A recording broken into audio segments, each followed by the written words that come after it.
MDS ದಮ್ ಆಲು, ನಾಲ್ ತಡ್ಕ ಮತ್ತು mushroom ಮಸಾಲೆ. MDS ನಿಂದ ಊಟ ಪ್ರತಿ ಸಲ ಸ್ವಾದಿಷ್ಟಕರ. MDH ಯಾವಾಗಲೂ ನಿಮ್ಗೆ ಹೊಸ ರುಚಿ ನೀಡಲು ಪ್ರತಿಬದ್ಧವಾಗಿದೆ. ಕರ್ನಾಟಕ ಪ್ರೈಮ್ ಟೈಮ್ಗೆ ಮತ್ತೊಮ್ಮೆ ಸ್ವಾಗತ. ನಾನು ಶ್ರೀಪಾದ್ ಪಾಟೀಲ್. ಸುದ್ದಿಗಳನ್ನ ಗಮನಿಸ್ತಾ ಹೋಗೋಣ ವೀಕ್ಷಕರೇ.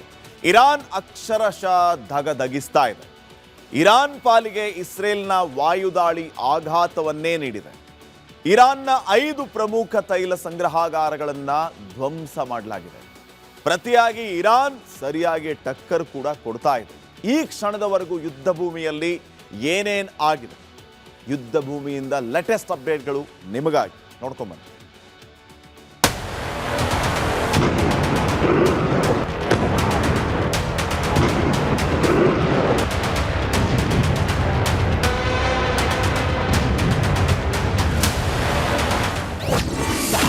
ಇರಾನ್ ತೈಲಗಾರ ಸಂಸ್ಕರಣಾ ಘಟಕಗಳ ಮೇಲೆ ದಾಳಿ.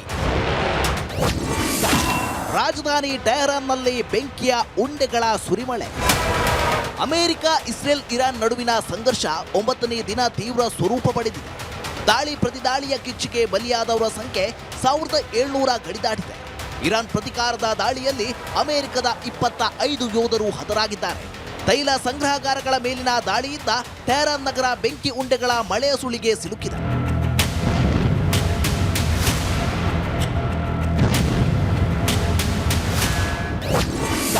ಅಕ್ಷರಶಃ ದಗದಗಿಸುತ್ತಿದೆ ಇರಾನ್ ತೈಲಗಾರಗಳು. ಟೆಹರಾನ್ ಸುತ್ತಮುತ್ತಲ 5 ಪ್ರಮುಖ ತೈಲ ಸಂಗ್ರಹಾಗಾರಗಳನ್ನು ಇಸ್ರೇಲ್ ಧ್ವಂಸಗೊಳಿಸಿದೆ. ಶಹರಾನ್, ಅಬ್ಗಾಸಿಯಾ ತೈಲ ಡಿಪೋ ಸೇರಿದಂತೆ ಹಲವು ತೈಲಗಾರಗಳ ಮೇಲೆ ಕ್ಷಿಪಣಿ ದಾಳಿ ನಡೆಸಲಾಗಿದೆ. ತೈಲ ಸಾಗಿಸುತ್ತಿದ್ದ 25 ಟ್ಯಾಂಕರ್ಗಳನ್ನು ಧ್ವಂಸಗೊಳಿಸಿದೆ. ಆಗಸದಲ್ಲಿ ಬೆಂಕಿಯ ಕಿಡಿಗಳು ಮಳೆಯಂತೆ ಸುರಿಯುತ್ತಿದ್ದು ಜನ ಭಯಭೀತರಾಗಿದ್ದಾರೆ.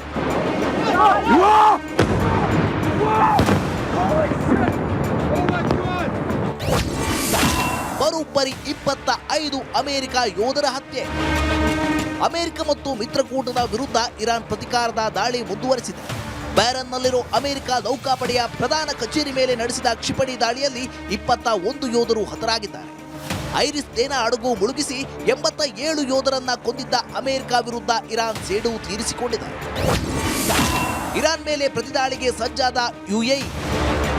8 ದಿನಗಳಿಂದ ಇರಾನ್ ದಾಳಿಗೆ ಪ್ರತಿಕ್ರಿಯೆ ನೀಡದೆ ಮೌನವಾಗಿದ್ದ UAE 9ನೇ ದಿನ ಪ್ರತಿದಾಳಿಗೆ ಇಳಿಯುವುದಾಗಿ ಘೋಷಣೆ ಮಾಡಿದೆ. ದೇಶದ ಸಾರ್ವಭೌಮತ್ವ ರಕ್ಷಣೆ, ಜನರ ಜೀವ ರಕ್ಷಣೆಗೆ ಇರಾನ್ ವಿರುದ್ಧ ಸೈನಿಕರ ಕಾರ್ಯಾಚರಣೆ ನಡೆಸಲು ಸಿದ್ಧ ಎಂದು ಗುಡುಗಿದೆ. News desk, Republic Kannada.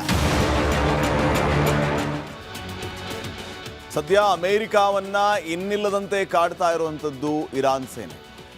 ಸವಾಲಿಗೆ ಪ್ರತಿ ಸವಾಲು ಅನ್ನುವಂತೆ ಯುದ್ಧ ಭೂಮಿಯಲ್ಲಿ ನಾ ಮುಂದು ತಾ ಮುಂದು ಅನ್ನೋ ರೀತಿಯಲ್ಲಿ ಈಗ ರಣಕಣ ರಂಗೇರ್ತಾ ಇದೆ. ಇರಾನ್ನ ಮಣಿಸೋದಕ್ಕೆ ಗ್ರೌಂಡ್ ಆಪರೇಷನ್ ನಡೆಸುತ್ತಾ ಹಾಗಿದ್ರೆ US ಅನ್ನುವಂಥ ಪ್ರಶ್ನೆ ಇದೆ. US ಯಾವ ರೀತಿ ಯುದ್ಧವನ್ನ ಗಂಭೀರವಾಗಿ ಪ್ರತಿಷ್ಠೆಯಾಗಿ ತಗೊಂಡಿದೆ ಅನ್ನೋದು ಎಲ್ಲರಿಗೂ ಗೊತ್ತಿರುವಂಥ ವಿಚಾರವೇ. ಸದ್ಯ ಮಧ್ಯಪ್ರಾಚ್ಯದ Israel, Jordan, Iraq, Qatar, UAE ಈ ಎಲ್ಲ ಕಡೆನೂ ಕೂಡ US ಅಪಾರ ಪ್ರಮಾಣದ ಯೋಧರಿದ್ದಾರೆ. ಅಮೆರಿಕಾದ ಯೋಧರು ಇಲ್ಲಿ ಎಲ್ಲ ಕಡೆನೂ ಕೂಡ ಬೀಡು ಬಿಟ್ಟಾಗಿದೆ. ಇಸ್ರೇಲಿಂದ 1500 ಕಿಲೋಮೀಟರ್ ದೂರದಲ್ಲಿರುವಂಥದ್ದು ಇರಾನ್. 1500 ಕಿಲೋಮೀಟರ್ ದೂರ. ಈ ಕಡೆ ಪಶ್ಚಿಮ ಇರಾನ್ನಲ್ಲಿ USA ಸ್ಪೆಷಲ್ ಫೋರ್ಸ್ ಬಂದಿಡಿಯೋದಕ್ಕೆ ಎಲ್ಲ ರೀತಿಯ ಸಿದ್ಧತೆಗಳಾಗ್ತಾ ಇದೆಯಂತೆ. ಹಾಗಿದ್ರೆ ನಿಜಕ್ಕೂ USA ಸ್ಪೆಷಲ್ ಫೋರ್ಸ್ ಬಂದಿಡಿಯುತ್ತಾ? ಆ ರೀತಿ ಇರಾನ್ನ ನೆಲದಲ್ಲಿ USA ಸ್ಪೆಷಲ್ ಫೋರ್ಸ್ ಬಂದಿಳಿದರೆ ಮುಂದೆ ಇರಾನ್ಗೆ ಕತೆ ಏನು? ಆಪರೇಷನ್ನ ವೇಳೆ ಇಸ್ರೇಲ್ ಇಂಟೆಲಿಜೆನ್ಸ್ ಮೊಸಾದ್ ಸಹಾಯ ಮಾಡುತ್ತೆ ಅಂತಂದ್ರೆ ಇರಾನ್ಗೆ ಆತಂಕ ಶುರು ಅಂತಾನೆ ಲೆಕ್ಕ. ಯಾಕಂದ್ರೆ ಮೊಸಾದ್ನ ಕಾರ್ಯಾಚರಣೆ ಇದೆಯಲ್ಲ, ಆ ಮೊಸಾದ್ನ ಕಾರ್ಯಾಚರಣೆ ಯಾವ ರೀತಿ ಹೆಸರುವಾಸಿ ಅಂತಂದ್ರೆ ಯಾವ ಬಿಲದಲ್ಲಿ ಅಡಗಿದ್ದರೂ ಕೂಡ ಅವರ ಮಿಸೈಲ್ಗಳು ಹುಡುಕಿ ಹೊಡೆಯುವಂಥ ತಾಕತ್ತನ್ನು ಹೊಂದಿದೆ. ಆ ರೀತಿ ಕೆಲಸ ಮಾಡೋದು ಅಲ್ಲಿನ ಮೊಸಾದ್. ಈ ಆಪರೇಷನ್ನ ಸಂದರ್ಭದಲ್ಲಿ ಜೋರ್ಡಾನ್ ಏರ್ ಬೇಸ್ಗಳನ್ನು ಕೂಡ ಬಳಕೆ ಮಾಡ್ತಾರಂತೆ. ಇರಾನ್ನಿಂದ 1200 ಕಿಲೋಮೀಟರ್ ದೂರದಲ್ಲಿರುವಂಥದ್ದು ಜೋರ್ಡಾನ್. ಕತಾರ್ನಿಂದ ಇರಾನ್ 500ರಿಂದ 700 ಕಿಲೋಮೀಟರ್ ದೂರದಲ್ಲಿದೆ. ನೋಡಿ, ಆ ಇರಾನ್ನ ಕೇಂದ್ರೀಕರಿಸಿಕೊಂಡು ಯಾವ್ಯಾವ ದೂರದಲ್ಲಿ ಯಾವ್ಯಾವ ರೀತಿಯ ಕೇಂದ್ರಗಳನ್ನು ಇವರು ಏರ್ ಬೇಸ್ ಮಾಡ್ಕೊಳ್ತಾ ಇದ್ದಾರೆ. ಸ್ಪೆಷಲ್ ಫೋರ್ಸ್ಗಳನ್ನು ಇಳಿಸ್ಕೊಳ್ಳೋದಕ್ಕೆ ಅಡಗುದಾಣಗಳನ್ನು ಮಾಡಿಕೊಳ್ತಾ ಇದ್ದಾರೆ. ಯುದ್ಧ ಭೂಮಿಯಲ್ಲಿ ತಂತ್ರ ಪ್ರತಿತಂತ್ರಗಳ ಲೆಕ್ಕಾಚಾರ ಯಾವ ರೀತಿ ಇದೆ ನೋಡಿ. ಇನ್ನು ಕತಾರ್ನಲ್ಲಿ ಸದ್ಯ ಅಮೆರಿಕದ 10,000ಕ್ಕೂ ಹೆಚ್ಚು ಸೈನಿಕರಿದ್ದಾರೆ. ಬರೋಬ್ಬರಿ 10,000 ಸೈನಿಕರು ಕತಾರ್ನಲ್ಲಿ ಸದ್ಯಕ್ಕೆ. ಕತಾರ್ ಮೂಲಕ ಇರಾನ್ನ ದಕ್ಷಿಣ ಭಾಗದ ಮೇಲೆ ದಾಳಿಗೆ ಈಗ ಅಮೆರಿಕ ಸೇನೆ ಸಿದ್ಧತೆಯನ್ನ ಮಾಡಿಕೊಳ್ತಾ ಇದೆ. ಇರಾನ್ನಿಂದ 500 ಕಿಲೋಮೀಟರ್ ದೂರದ UAEಯಿಂದ ದಾಳಿಯ ಸಾಧ್ಯತೆ ಅಧಿಕವಾಗಿದೆ. ಇರಾನ್ ನೆರೆಯ ದೇಶ ಇರಾಕ್ನಿಂದಲೂ ಕೂಡ ಆಪರೇಷನ್ ಸಾಧ್ಯತೆ ಇದೆ. ಇರಾನ್ನಲ್ಲಿ ಈಗಾಗಲೇ ಸಜ್ಜಾಗಿ ಕೂತಿರೋದು ಖುರ್ದ್ ಫೋರ್ಸ್. ಸಮುದ್ರದಲ್ಲಿ 3 ಏರ್ಕ್ರಾಫ್ಟ್ಗಳು ಕ್ಯಾರಿಯರ್ಗಳು ನಿಂತಿದೆ. ಅದೇ ಆರಂಭದಲ್ಲಿ ಹೇಳ್ತಾ ಇದ್ನಲ್ಲ, ಸೇರಿಗೆ ಸೇರು, ಸವಾಲಿಗೆ ಪ್ರತಿ ಸವಾಲು. ಏರ್ಕ್ರಾಫ್ಟ್ ಕ್ಯಾರಿಯರ್ನಲ್ಲಿ ಯೋಧರು ಕೂಡ ಅಖಾಡಕ್ಕಿಳಿಬಹುದು. ಅಮೆರಿಕ ಯಾವ ರೀತಿಯ ದಾಳಿಯನ್ನು ನಡೆಸುತ್ತೆ ಅದಕ್ಕೆ ಪ್ರತಿದಾಳಿ. ಇರಾನ್ನವರು ಏನು ಸುಮ್ಮನೆ ಕೂತಿಲ್ಲ, ಪ್ರತಿದಾಳಿಯನ್ನ ಮಾಡ್ತಾನೆ ಇದ್ದಾರೆ ಶಕ್ತಿ ಮೀರಿ. ಅಮೆರಿಕಾದ ಯೋಧರಿಗೆ ಉತ್ತರವನ್ನ ಕೊಡುವ ಕೆಲಸ ಇರಾನ್ನಿಂದನೂ ಕೂಡ ನಿರಂತರವಾಗಿ ಆಗ್ತಾನೆ ಇದೆ. ಇದು ಮುಂದೆ ಯಾವ ಹಂತವನ್ನ ತಲುಪಬಹುದು ಅನ್ನೋದು ಸದ್ಯಕ್ಕಿನ ಭಾರಿ ಕುತೂಹಲದ ಪ್ರಶ್ನೆಯ ಜೊತೆಗೆ ಆತಂಕಕ್ಕೂ ಕಾರಣ ಆಗ್ತದೆ. ಕಾರಣ ಈ ಯುದ್ಧ ಜಾಗತಿಕವಾಗಿ ಯಾವ ರೀತಿ ಪರಿಣಾಮ ಬೀರ್ತಾ ಇದೆ ಅನ್ನೋದನ್ನು ಕೂಡ ನಾವು ಗಮನಿಸಬೇಕಲ್ಲ. ನೆಕ್ಸ್ಟ್, ಇರಾನ್, ಇಸ್ರೇಲ್, ಅಮೆರಿಕ ನಡುವಿನ ಕದನ ಜೋರಾಗಿದೆ. ಇದೀಗ ಇರಾನ್ ಹೊಸ ಸರ್ವೋಚ್ಚ ನಾಯಕನ ಆಯ್ಕೆ ಮಾಡಿದೆ.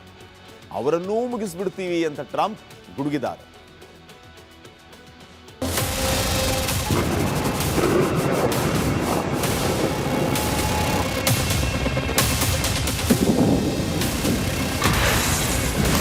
ಮೊಜ್ದಾಬ ಆರ್ಭಟಕ್ಕೆ ಬೆಚ್ಚಿ ಬಿದ್ದ ಇಸ್ರೇಲ್, ಅಮೆರಿಕ. ಹುಡುಕಿ ಹೊಡೆಯುತ್ತೇವೆ ಎಂದು ಟ್ರಂಪ್ ಧಮಕಿ. ಮಧ್ಯಪ್ರಾಚ್ಯದಲ್ಲಿ ನಡೆಯುತ್ತಿರುವ ಇಸ್ರೇಲ್ ಇರಾನ್ ಅಮೆರಿಕ ಯುದ್ಧದ ನಡುವೆ ಇರಾನ್ನಲ್ಲಿ ದೊಡ್ಡ ಬದಲಾವಣೆ ಸಂಭವಿಸಿದೆ. ಸುಪ್ರೀಂ ಲೀಡರ್ ಖಮೇನಿ ಸಾವಿನ ನಂತರ ಮಗ ಮೊಜ್ತಾಬ್ ಖಮೇನಿಯನ್ನು ಅಧಿಕೃತವಾಗಿ ಹೊಸ ಸರ್ವೋಚ್ಚ ನಾಯಕನನ್ನಾಗಿ ನೇಮಿಸಲಾಗಿದೆ. ಈ ನೇಮಕ ಇರಾನ್ನ ಇಸ್ಲಾಮಿಕ್ ಸರ್ಕಾರದ ಬೆಂಬಲಿಗರಲ್ಲಿ ಹೊಸ ಉತ್ಸಾಹವನ್ನು ತುಂಬಿದೆ.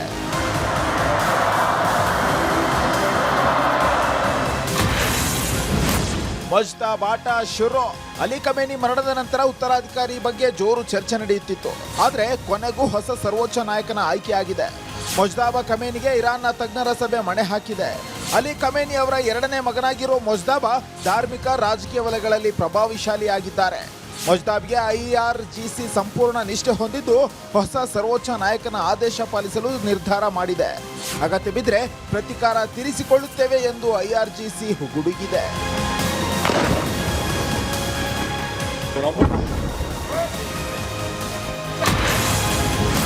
ಮೊಜ್ದಾಬನನ್ನು ಬಿಡೋದಿಲ್ಲ ಎಂದ ಟ್ರಂಪ್.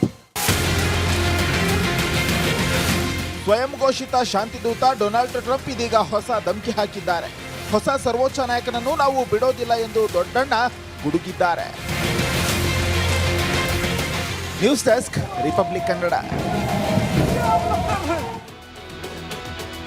ಡೊನಾಲ್ಡ್ ಟ್ರಂಪ್ ಹೇಳಿದ್ದೇನು ಅಂತಂದ್ರೆ, ನೀವು ಯಾರನ್ನ ಸರ್ವೋಚ್ಚ ನಾಯಕನನ್ನಾಗಿ ಆಯ್ಕೆ ಮಾಡ್ತೀರಿ ಅವರ ಹೆಸರನ್ನ ಮೊದಲು ನಮಗೆ ಹೇಳಬೇಕು. ನಮಗೆ ಹೇಳಿನೇ ನೀವು ನಿಮ್ಮ ಸರ್ವೋಚ್ಚ ನಾಯಕನನ್ನ ಆಯ್ಕೆ ಮಾಡ್ಕೋಬೇಕು ಅಂತ ಹೇಳಿ. ಇದಕ್ಕಿಂತ ಮುಂಚೆ ಇವ್ರು ಏನು ಮಾಡಿದ್ರು, ಯಾರನ್ನ ಆಯ್ಕೆ ಮಾಡಬೇಕು ಅಂದ್ಕೊಂಡ್ರು ಅಥವಾ ಯಾರನ್ನ ಹೆಸರಿಸಿದ್ರು ಅವರನ್ನ ಹುಡುಕಿ ಹೊಡೆಯುವಂಥ ಕೆಲಸ ಅಮೆರಿಕದಿಂದ ಆಯಿತು. ನೀವು ಹೆಸರಿಸುವ ಅಥವಾ ಆಯ್ಕೆ ಮಾಡುವ ಯಾರನ್ನೂ ನಾವು ಬಿಡಲ್ಲ ಅನ್ನುವಂಥ ಸಂದೇಶವನ್ನು ರವಾನೆ ಮಾಡೋದರ ಜೊತೆಗೆ ಅವ್ರು ಹೇಳಿದ್ದೇನಂತಂದರೆ, ನಿಮ್ಮ ದೇಶದ ಸರ್ವೋಚ್ಚ ನಾಯಕನ ಆಯ್ಕೆಗೆ ನಮ್ಮ ಅಪ್ಪಣೆ ಬೇಕು, ನಮ್ಮನ್ನ ಕೇಳಿ ಮಾಡಬೇಕು, ನಮಗೆ ಹೇಳಿ ಮಾಡಬೇಕು. ನಿನ್ನನ್ನು ಯಾಕಪ್ಪ ನಾವು ಕೇಳಿ ಮಾಡಬೇಕು, ನೀನು ಯಾವ ದೊಣ್ಣೆ ನಾಯಕ ಅಂತ ಈಗ ಇರಾನ್ ನೇರವಾಗಿ ಖಡಕ್ ಸಂದೇಶವನ್ನು ರವಾನೆ ಮಾಡಿದೆ. ಅಲ್ಲಿಗೆ ಟ್ರಂಪ್ಗೆ ಮರ್ಯಾದೆ ಇಲ್ಲ. ನೀನು ಅಮೆರಿಕ ಅಧ್ಯಕ್ಷ ಆಗಿದ್ರೆ ನಿನ್ನ ಪಾಡಿಗಿರು, ನಮಗೇನು, who are you to us ಅನ್ನುವಂಥ ಪ್ರಶ್ನೆಯನ್ನು ಇರಾನ್ ಮಾಡಿದೆ. ನಿನ್ನೆ ಅಷ್ಟೇ ಒಂದು ಟ್ವೀಟ್ ಮಾಡಿದ್ದು ಡೊನಾಲ್ಡ್ ಟ್ರಂಪ್, ನಮ್ಮನ್ನ ಕೇಳಿ ಸರ್ವೋಚ್ಚ ನಾಯಕನನ್ನ ಆಯ್ಕೆ ಮಾಡಿ ಅಂತ ಹೇಳಿ. ಇರಾನ್ ನಾಯಕರಿಗೆ ಧಮಕಿ ಹಾಕಿದ್ದು ಡೊನಾಲ್ಡ್ ಟ್ರಂಪ್. ಆದರೆ ದೊಡ್ಡಣ್ಣನ ಮಾತಿಗೆ ಕ್ಯಾರೆ ಅಂದಿಲ್ಲ ಇರಾನ್. ನಮ್ಮ ದೇಶದ ಸರ್ವೋಚ್ಚ ನಾಯಕನನ್ನ ಆಯ್ಕೆ ಮಾಡಿಕೊಳ್ಳೋದಕ್ಕೆ ನಿನ್ನನ್ನು ಯಾಕೆ ಕೇಳಬೇಕು ಅನ್ನುವಂಥ ಸಂದೇಶವನ್ನು ರವಾನೆ ಮಾಡಿದ ಇರಾನ್. ಈ ಮೂಲಕ ನಿನ್ನೆ ಅಷ್ಟೇ ಹೊಸ ನಾಯಕನ ಆಯ್ಕೆ ಮಾಡಿದೆ ಇರಾನ್. ನಿರೀಕ್ಷೆಯಂತೆಯೇ ಮುಸ್ತಫಾ ಖಮೇನಿಗೆ ಇರಾನ್ ಮಣೆ ಹಾಕಿದೆ. ಆ ಮೂಲಕ ಅಮೆರಿಕವನ್ನ ಲೆಕ್ಕಕ್ಕೆ ತೆಗೆದುಕೊಂಡಿಲ್ಲ ಇರಾನ್. ಈಗ ಟ್ರಂಪ್ನ ಕಾಲ್ ಏನು ಅನ್ನೋದು ಸದ್ಯಕ್ಕಿನ ಪ್ರಶ್ನೆ. ಈಗ ಆಗಿರುವಂಥ ಈ ಒಂದು ಇನ್ಸಲ್ಟ್ ಇದನ್ನು ಅರ್ಗಿಸ್ಕೊಳ್ತಾರಾ ಡೊನಾಲ್ಡ್ ಟ್ರಂಪ್? ಮೊಸ್ತಬಾನನ್ನ ಹುಡುಕಿ ಹೊಡಿತಾರಾ? ಇರಾನ್ಗೆ ಮತ್ತೆ ಖಡಕ್ ಸಂದೇಶ ರವಾನೆ ಮಾಡುವಂಥ ಕೆಲಸ ಅಮೆರಿಕದಿಂದ ಆಗುತ್ತಾ, ಅಥವಾ ಮೊಸ್ತಬಾನ ಕಾರ್ಯಾಚರಣೆಯಿಂದ ಈಗಾಗಲೇ ಅಮೆರಿಕಾಗೂ ಇಸ್ರೇಲ್ಗೂ ಆತಂಕ ಶುರು ಆಗ್ಬಿಡ್ತಾ? ಇವರನ್ನ ಕಟ್ಟಿ ಹಾಕೋದು ಹೇಗೆ ಅನ್ನುವಂತಹ ಪ್ರಶ್ನೆ ಈಗ ಮೂಡ್ತಾ ಇದೆ. ರಷ್ಯಾ ಯಾವ ರೀತಿ ಉಕ್ರೇನ್ನ ಭಾಳ ಲೈಟಾಗಿ ತೊಗೊಂಡ್ಬಿಟ್ರು, ಆಮೇಲೆ ಉಕ್ರೇನ್ ಯಾವ ರೀತಿ ರಷ್ಯಾಗೆ ಹಂತವಾಗಿ ಟಕ್ಕರ್ ಕೊಡ್ತಾನೆ ಬಂತು, ಯಾವುದಕ್ಕೂ ಜಗ್ಗದೆ ಬಗ್ಗದೆ. ಈಗ ಅಮೆರಿಕ ಇಸ್ರೇಲ್ನ ಪರಿಸ್ಥಿತಿಯು ಕೂಡ ಇರಾನ್ನ ವಿಚಾರದಲ್ಲಿ ಆ ರೀತಿ ಆಗುತ್ತಾ ಅನ್ನುವಂಥದ್ದು ಸದ್ಯಕ್ಕೆ ಚರ್ಚೆ ಆಗ್ತಾ ಇರೋ ವಿಷಯ. ನೋಡೋಣ ಟ್ರಂಪ್ ಮುಂದೆ ಯಾವ ರೀತಿಯ ನಿರ್ಧಾರಗಳನ್ನು ತಗೊಳ್ತಾರೆ, ಯುದ್ಧವನ್ನು ಸಮಾಪ್ತಿ ಮಾಡ್ತಾರೆ ಅಂತ ಹೇಳಿ. ನೆಕ್ಸ್ಟ್, ಇರಾನ್ ಜೊತೆಗಿನ ಯುದ್ಧದಲ್ಲಿ ಅಮೆರಿಕ ಮತ್ತೊಂದು ಪ್ರಮುಖ ಹಿನ್ನಡೆಯನ್ನ ಅನುಭವಿಸಿದೆ. ಇರಾನ್ ಆರ್ಮಿ ಕಂಡೂ ಕೇಳರಿಯದಂತ ದಾಳಿ ಮಾಡ್ತಾ ಇದೆ. ಇರಾನ್ನ ಶಕ್ತಿ ಕಂಡು ಅಮೆರಿಕದ ಅಧಿಕಾರಿಗಳೇ ಬೆಕ್ಕಸ ಬೆರಗಾಗಿದ್ದಾರೆ.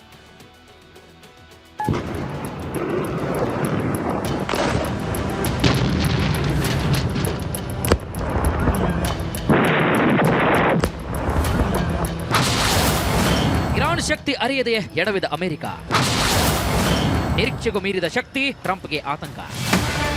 ಇರಾನ್ ಜೊತೆಗಿನ ಯುದ್ಧವು ಅಮೆರಿಕ ಸೇನೆಗೆ ಭಾರಿ ಹೊರೆಯಾಗಿದೆ ಅಂತ ಸಾಬೀತಾಗ್ತಾ ಇದೆ. ಟ್ರಂಪ್ ಊಹೆ ಮಾಡಿದಷ್ಟು ಇರಾನ್ ದುರ್ಬಲವಾಗಿಲ್ಲ ಅಂತ ಅಮೆರಿಕ ಮಿಲಿಟರಿ ಅಧಿಕಾರಿಗಳು ನಂಬಿದ್ದಾರೆ. ಈ ಯುದ್ಧದಲ್ಲಿ ಅಮೆರಿಕ ಮತ್ತೊಂದು ಪ್ರಮುಖ ಹಿನ್ನಡೆಯನ್ನ ಅನುಭವಿಸಿದೆ. ಇರಾನಿನ ದಾಳಿಯಲ್ಲಿ ಇದುವರೆಗೆ 20ಕ್ಕೂ ಹೆಚ್ಚು ಯೋಧರು ಮೃತಪಟ್ಟಿದ್ದಾರೆ.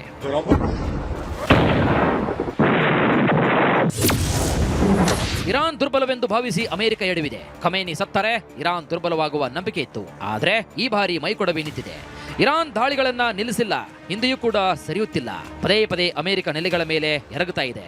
ಇರಾನ್ ಹಿಂದಿಗಿಂತಲೂ ಕೂಡ ಹೆಚ್ಚು ಬದಲಾಗಿದೆ ಅಂತ ಅಮೆರಿಕದ ಅಧಿಕಾರಿಗಳು ಹೇಳ್ತಾ ಇದ್ದಾರೆ. ಖಮೇನಿ ಇದ್ದಾಗ ದಾಳಿಗಳಿಗೆ ಮೊದಲು ಎಚ್ಚರಿಕೆಯನ್ನ ನೀಡಲಾಗ್ತಾ ಇತ್ತು. ಆದ್ರೆ ಈ ಬಾರಿ ಎಚ್ಚರಿಕೆ ಕೊಡದೆ ದಾಳಿಯನ್ನ ಮಾಡಲಾಗ್ತಾ ಇದೆ.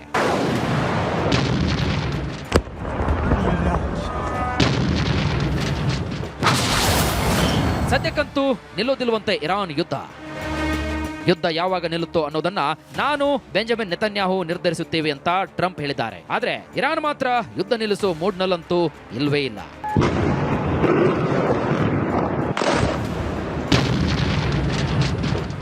News desk, Republic Kannada. ಸದ್ಯ ಅಮೆರಿಕ ಇಸ್ರೇಲ್ ಯಾವ ರೀತಿ ಅಬ್ಬರಿಸ್ತಾ ಇವೆ ಇರಾನ್ನ ವಿರುದ್ಧ ಅನ್ನೋದನ್ನ ತಾವೆಲ್ಲರೂ ಕೂಡ ಗಮನಿಸ್ತಾ ಇದ್ದೀರಿ. ಈ ಮಟ್ಟಿಗೆ ಅಬ್ಬರಿಸ್ತಾ ಇದ್ರೂ ಕೂಡ ಇರಾನ್ ಕೂಲ್ ಆಗಿದೆ. ಯಾವುದಕ್ಕೂ ಕೂಡ ತಲೆ ಕೆಡಿಸ್ಕೊಳ್ತಾ ಇಲ್ಲ. ದಾಳಿಗೆ ಪ್ರತಿದಾಳಿ, ಕೌಂಟರ್ಗೆ ಪ್ರತಿ ಕೌಂಟರ್. ಶರಣಾಗತ ಅನ್ನುವಂಥ ಸಂದೇಶ ಯಾವ ಕಾರಣಕ್ಕೂ ನಮ್ಮಿಂದ ಬರಲ್ಲ. ಹೊಡಿತೀರಾ, ನಾವು ಹೊಡಿತೀವಿ ನಿಮ್ಮನ್ನ ಹುಡುಕಿ ಅನ್ನೋ ರೀತಿಯ ಸಂದೇಶವನ್ನು ಇರಾನ್ ಕೊಡ್ತಾ ಇದೆ. ಅಮೆರಿಕಕ್ಕೆ ನೇರ ಧಮಕಿ ಕೊಟ್ಟಿರುವಂಥದ್ದು IRGC ಡೆಪ್ಯೂಟಿ ಕಮಾಂಡರ್. ನಾವು ಅಮೆರಿಕ ಇಸ್ರೇಲ್ ಪೊಳ್ಳು ಧಮಕಿಗೆ ಬೆದರೋದಿಲ್ಲ. ನೀವು ಏನೇ ಧಮಕಿ ಹಾಕಿದ್ರು ನಾವು ತಲೆ ಕೆಡಿಸ್ಕೊಳ್ಳಲ್ಲ. ಸದ್ಯ ನಮ್ಮ ಬಳಿ ಕಳೆದುಕೊಳ್ಳೋದಕ್ಕೆ ಏನೂ ಉಳ್ಕೊಂಡಿಲ್ಲ. ಇನ್ಮೇಲೆ ಭಯ ಏನಕ್ಕೆ ಅನ್ನುವಂಥ ಪ್ರಶ್ನೆ ಬರೋದು. ಇರಾನ್ನ ಪ್ರಿಯ ನಾಯಕನನ್ನ ಕೊಲೆ ಮಾಡಿದ್ದೀರಿ, ನಮ್ಮ ಸರ್ವೋಚ್ಚ ನಾಯಕನನ್ನ ನಾವು ಕಳ್ಕೊಂಡಿದ್ದೀವಿ. ಇನ್ನ ನಮ್ಮ ಹತ್ರ ಕಳ್ಕೊಳ್ಳೋದಕ್ಕೆ ಏನು ಉಳಿದಿಲ್ಲ. ನೀವು ಏನೆಲ್ಲ ಕೌಂಟರ್ ಕೊಡ್ತಿರೋ ಅದಕ್ಕೆ ನಾವು ಉತ್ತರ ಕೊಟ್ಟೇ ಸಿದ್ಧ ಅನ್ನುವಂಥ ಸಂದೇಶವನ್ನು ಕೊಡ್ತಾ ಇದ್ದಾರೆ. ಯುದ್ಧ 6 ತಿಂಗಳಾದರೂ ನಡೀಲಿ, 2 ವರ್ಷ ಆದರೂ ನಡೀಲಿ, ಇರಾನ್ನ ಯೋಧರು ಅಮೆರಿಕ ಇಸ್ರೇಲನ್ನ ಬಿಡೋದಿಲ್ಲ, ಅಮೆರಿಕ ಇಸ್ರೇಲ್ಗೆ ಬೆದರೋದಿಲ್ಲ ಅನ್ನುವಂಥ ಸಂದೇಶವನ್ನು ಇರಾನ್ ಈಗ ಕೊಡ್ತಾ ಇದೆ. IRGC ಡೆಪ್ಯೂಟಿ ಕಮಾಂಡರ್ ಅಲಿ ಲಾರಿಜಾನಿ ನೇರವಾಗಿ ಧಮಕಿ ಹಾಕಿದ್ದಾರೆ. ನಾವು ಯಾರನ್ನ ಕಳ್ಕೋಬಾರ್ದಾಗಿತ್ತೋ ಅವರನ್ನ ಕಳ್ಕೊಂಡು ಬಿಟ್ಟಿದ್ದೀವಿ. ಇನ್ಮೇಲೆ ಯಾವುದೇ ಕಾರಣಕ್ಕೂ ನಾವು ಭಯ ಬೀಳಲ್ಲ. ಮಳೆಯಲ್ಲಿ ನೆನೆದ ಮೇಲೆ ಯಾರ ಭಯ? ನಾವು ಡೊನಾಲ್ಡ್ ಟ್ರಂಪ್ಗೆ ಪಾಠ ಕಲಿಸ್ದೆ ಬಿಡೋದಿಲ್ಲ ಅನ್ನುವಂಥ ವಿಚಾರವನ್ನು ಹೇಳ್ತಾ ಇದ್ದಾರೆ. ಖಮೇನಿ ಹತ್ಯೆಗೆ ಪ್ರತೀಕಾರವನ್ನು ತೀರಿಸ್ಕೊಳ್ತೀವಿ ಅಂತ ಈಗ ಇರಾನ್ ಹೇಳ್ತಾ ಇದೆ. ಅಲ್ಲಿಗೆ ಸರೆಂಡರ್ ಅನ್ನುವಂಥ ಮಾತೇ ಬರಲ್ಲ.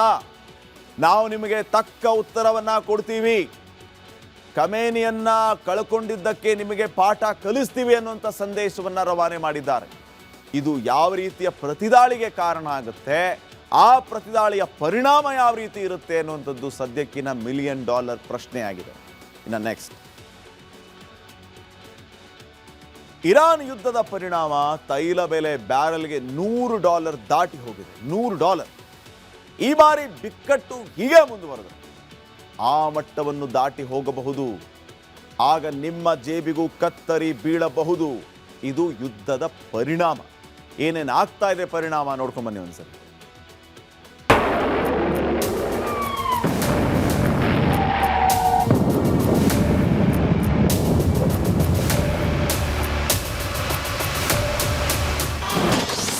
ಬ್ಯಾರೆಲ್ಗೆ $120 ಮುಟ್ಟಿದ ಕಚ್ಚಾ ತೈಲ ದರ.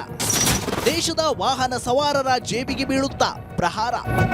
ಪಶ್ಚಿಮ ಏಷ್ಯಾದಲ್ಲಿ ಯುದ್ಧದ ರೌದ್ರಾವತಾರ ಕಡಿಮೆಗೊಳ್ಳುತ್ತಿಲ್ಲ. ಯುದ್ಧ ದಾಳಿಗೆ ತೈಲ ಸಂಗ್ರಹಗಾರಗಳೇ ಪ್ರಮುಖ ಟಾರ್ಗೆಟ್ ಆಗಿವೆ. ಹಾರ್ಮುಜ್ ಜಲಸಂಧಿಯಲ್ಲಿ ತೈಲ ಸಾಗಾಣಿಕೆಗೆ ಬ್ರೇಕ್ ಬಿದ್ದಿರೋದ್ರಿಂದ ಕಚ್ಚಾ ತೈಲ ಬೆಲೆ ಸಿಕ್ಕಾಪಟ್ಟೆ ಏರುತ್ತಿದೆ. ಕೆಲ ಕಚ್ಚಾ ತೈಲಗಳು ಬ್ಯಾರೆಲ್ಗೆ $120 ಬೆಲೆ ಏರಿಕೆ ಕಂಡಿವೆ.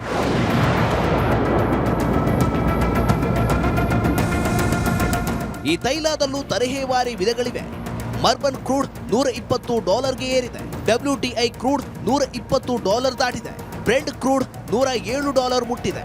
ಆದರೆ ಭಾರತ ಹೆಚ್ಚಾಗಿ ಖರೀದಿಸುವ WTI ಫ್ಯೂಚರ್ಸ್ನ ಬೆಲೆ $120 ಏರಿರುವುದು ಚಿಂತೆಯ ವಿಷಯವಾಗಿದೆ.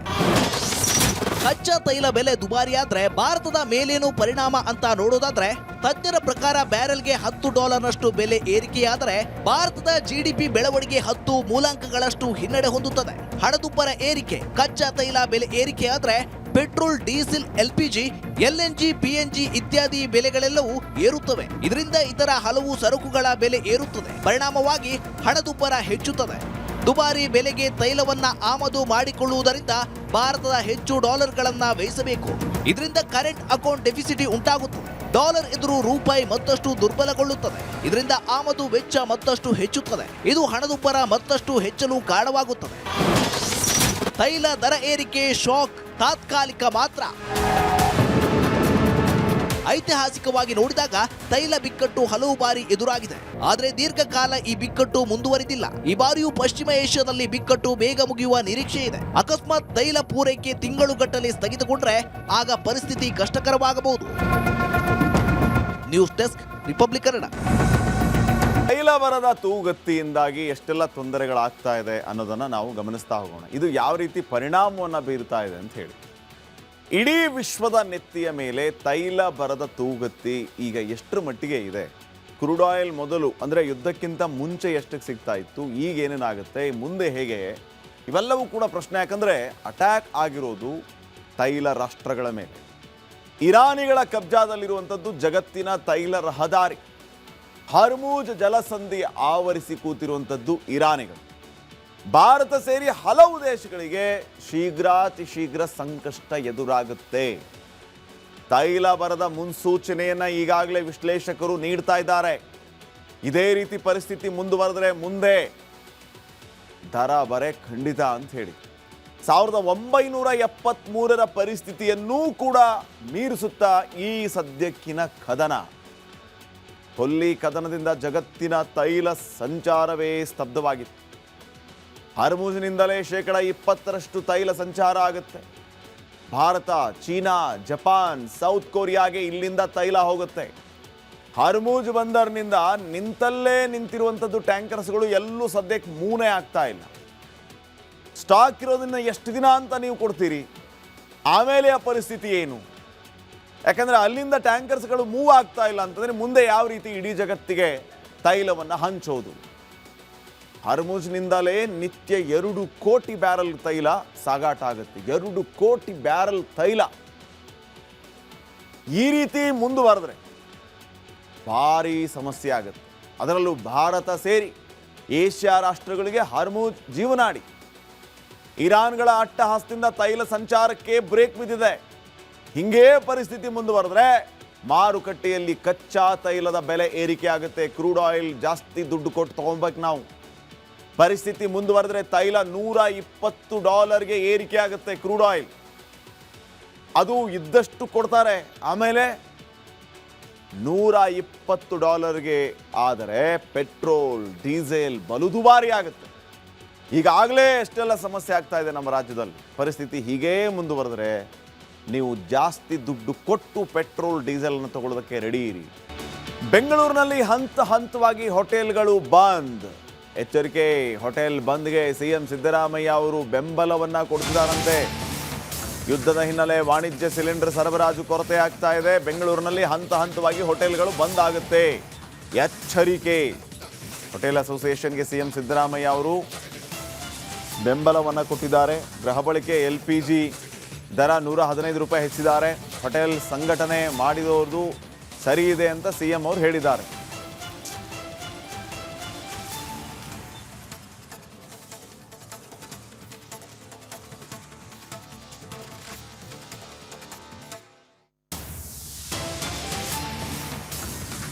ಕೇಂದ್ರ ಸರ್ಕಾರ ಸಿಲಿಂಡರ್ಗಳಿಗೆ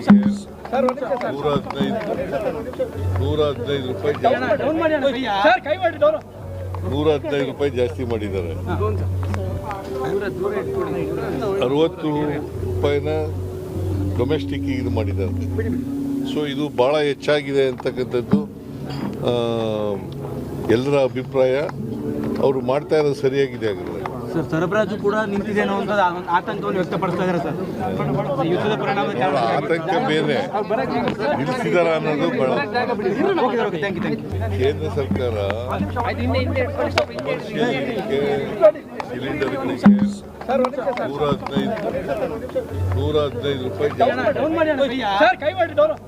$115 ಜಾಸ್ತಿ ಮಾಡಿದ್ದಾರೆ.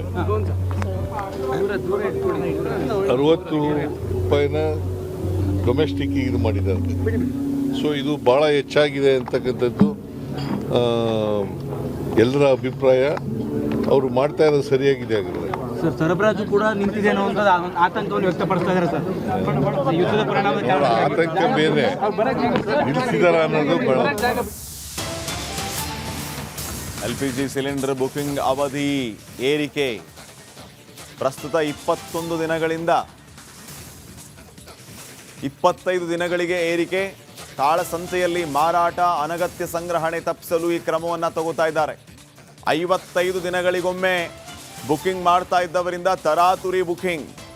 15 ದಿನಕ್ಕೊಮ್ಮೆ ಬುಕಿಂಗ್ ಆರಂಭಿಸಿದ್ದಾರೆ ಹಲವರು. LPG ಉತ್ಪಾದನೆ ಹೆಚ್ಚಿಸೋದಕ್ಕೆ ರಿಫೈನರಿಗಳಿಗೆ ಸರ್ಕಾರ ಸೂಚನೆಯನ್ನು ನೀಡಿದೆ. ಭಾರತಕ್ಕೆ LPG ಪೂರೈಸೋದಕ್ಕೆ ಹಲವು ದೇಶಗಳು ಕೂಡ ಈಗಾಗಲೇ ಮುಂದಾಗಿವೆ.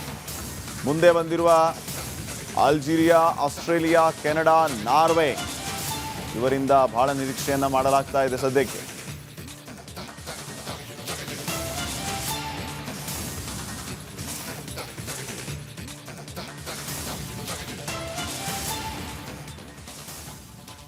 ನೋಡಿ, ಈಗ ಒಂದು ವಿಚಾರವನ್ನು ನೋಡ್ತಾ ಹೋಗೋಣ.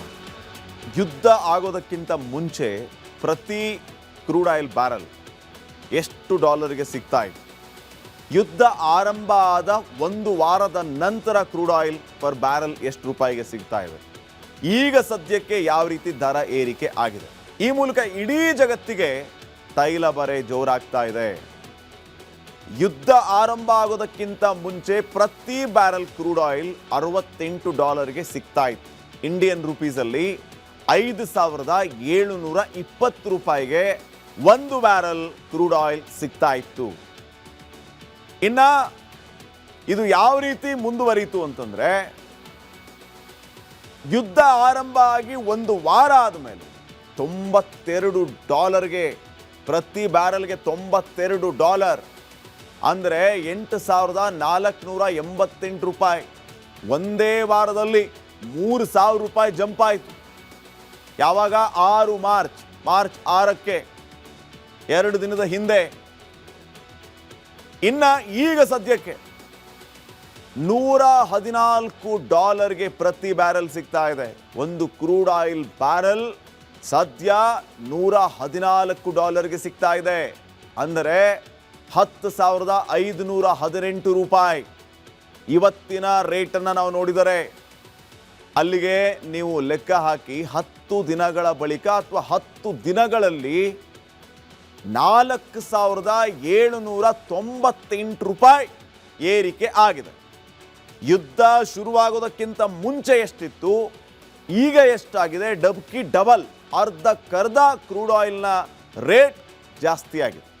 ಇದು ನಿಮ್ಮೆಲ್ಲರ ಮೇಲೆ ಪರಿಣಾಮ ಬೀರುತ್ತೆ ಹಂತ ಹಂತವಾಗಿ. ಪೆಟ್ರೋಲ್ ಡೀಸೆಲ್ ದರ ಏರಿಕೆ ಖಂಡಿತವಾಗಿಯೂ ಜಾಸ್ತಿ ಆಗುತ್ತೆ. ನಾವು ಹೆಚ್ಚು ದುಡ್ಡು ಕೊಟ್ಟು ಇನ್ಮೇಲೆ ಪೆಟ್ರೋಲ್ ಡೀಸೆಲ್ ತಗೊಳ್ಬೇಕಾದಂಥ ಪರಿಸ್ಥಿತಿ ಬರುತ್ತೆ. ಕಾರಣ ಕ್ರೂಡ್ ಆಯಿಲ್ ಪರ್ ಬ್ಯಾರೆಲ್ ಇಷ್ಟಾಗಿದೆ. ಇನ್ನು ನೆಕ್ಸ್ಟ್, ಇರಾನ್ನಲ್ಲಿ ನಡೀತಾ ಇರುವಂತಹ ಮಹಾಸಂಘರ್ಷ ಭಾರತಕ್ಕೆ ದೊಡ್ಡ ಸಮಸ್ಯೆಯನ್ನ ತಂದೊಡ್ಡಿದೆ. ಭಾರತದಲ್ಲಿ ವಿಪಕ್ಷಗಳು ಸಾಲು ಆರೋಪವನ್ನ ಮಾಡ್ತಾ ಇವೆ. ಇದರ ಮಧ್ಯೆ ಭಾರತ ಸರ್ಕಾರ ಎಲ್ಲಾ ಗೊಂದಲಕ್ಕೆ ತೆರೆ ಹಿಡಿದಿದೆ.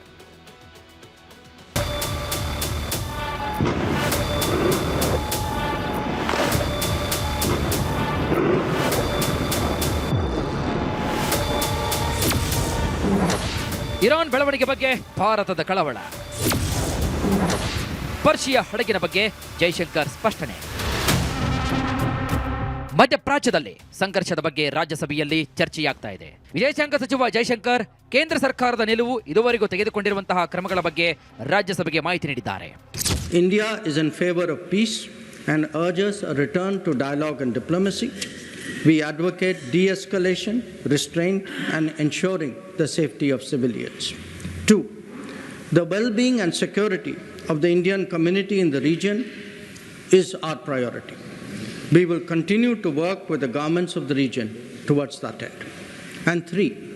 Our national interest, including energy security and trade flows, will always be paramount. Iran ಅನುಮತಿ ಕೇಳಿದ್ದಕ್ಕೆ ನೌಕೆ docking. The Iranian side had requested permission on 28 February for 3 ships in the region to dock at our ports. This was accorded on 1 March. IRIS Lavan actually docked on 4th March in Kochi. The crew is currently in Indian naval facilities. We believe that this was the right thing to do, and the Iranian foreign minister has expressed his country's thanks for this human gesture. ಭಾರತದ ಹಿತವೇ ದೊಡ್ಡದು. ಭಾರತೀಯರನ್ನ ಮರಳಿ ಕರೆತರಲು ಎಲ್ಲ ಪ್ರಯತ್ನವನ್ನ ಮಾಡ್ತಾ ಇದ್ದೇವೆ. Gulf ದೇಶಗಳಲ್ಲಿ 1 ಕೋಟಿ ಭಾರತೀಯರಿದ್ದಾರೆ. ಅದರಿಂದ ಗಲ್ಫ್ ನಾಯಕರೊಂದಿಗೆ ಸ್ವತಃ ಮೋದಿ ಅವರು ಮಾತನಾಡಿದ್ದಾರೆ. ನಾವು ಮಧ್ಯಪ್ರಾಚ್ಯದ ಯುದ್ಧದ ಮೇಲ್ವಿಚಾರಣೆಯನ್ನ ಮಾಡ್ತಾ ಇದ್ದೇವೆ. ಭಾರತವು ಅಮೆರಿಕ ಜೊತೆಗೂ ನಿರಂತರ ಸಂಪರ್ಕದಲ್ಲಿದೆ. ಆರ್ಮೇನಿಯಾ ಮೂಲಕ ಭಾರತೀಯರನ್ನ ಸ್ಥಳಾಂತರ ಮಾಡುವ ಕಾರ್ಯ ಕೂಡ ನಡೀತಾ ಇದೆ. ಟೆಹರಾನ್ನ ಭಾರತ ರಾಯಭಾರಿ ಕಚೇರಿ ಜೊತೆಗೆ ಸಂಪರ್ಕದಲ್ಲಿದ್ದೇವೆ. ಭಾರತವು ನಮ್ಮ ಇಂಧನ ಅಗತ್ಯಗಳ ಬಗ್ಗೆ ಗಮನವನ್ನು ಹರಿಸಿದ್ದೇವೆ ಅಂತ ಜೈಶಂಕರ್ ಹೇಳಿದ್ದಾರೆ.